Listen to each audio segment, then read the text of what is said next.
Most anti-aging advice online, unfortunately, is not very helpful and, in fact, can be very confusing and maybe sometimes contradictory. I'm Dr. Sean Delaney, a facelift specialist, and let me tell you the 9 things that you can do for yourself that can actually help you potentially slow down facial aging and delay the need for a facelift. Number one, and perhaps most important and most underrated, is maintaining a stable weight. As we see with a lot of our patients who are losing a lot of weight with GLP-1 agonists, once you have significant weight swings, the tissue, once it's been stretched out, simply doesn't spring back to where it used to be. And unfortunately, at that point, it's more of a structural issue than really surgery is the best option for that. Um, Repeated weight changes, weight gains, weight losses, even if it's smaller, like 10 pounds, can also stretch out the tissue. So that's really important to consider. 2, don't smoke or vape. Nicotine actually accelerates the facial aging process. It thins out the skin, it reduces collagen and elastin, it decreases blood flow. So if you use cigarettes or vapes, that could actually speed up the aging process significantly. 3, make sure you protect yourself from the sun.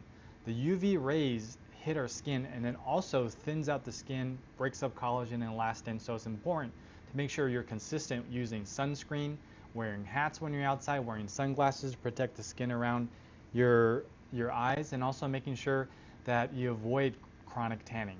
4, and this is oftentimes overlooked, make sure as you get older to maintain adequate protein intake. You want to have enough protein that will sustain your muscle mass, and you also want to ideally make sure you have some resistance training, maintain your muscle mass.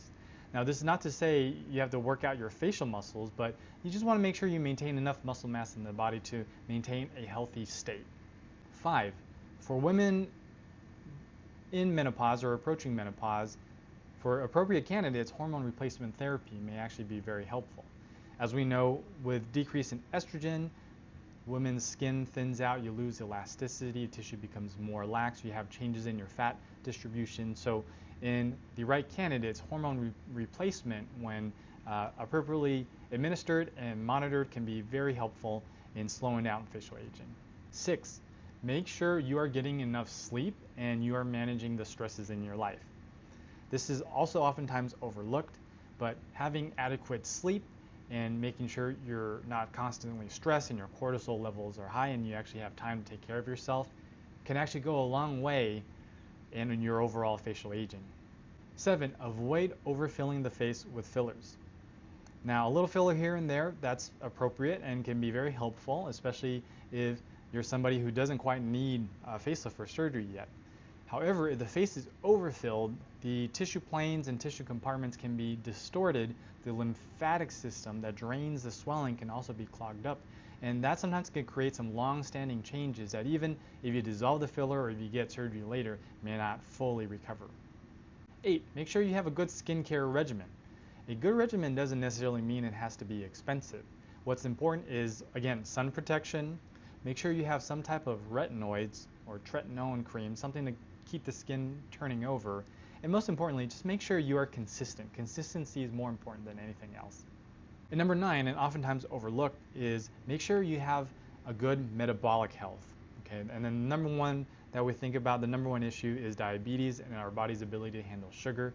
As you can imagine, the better the body is at handling things that come into the body, and the more efficient the body's going to be, the healthier you're going to be. And that's going to be reflected in your skin. Your skin's going to look brighter, it's going to look healthier, and will also be reflected in how your facial structures age over time. So often overlooked, but still very important, your metabolic health.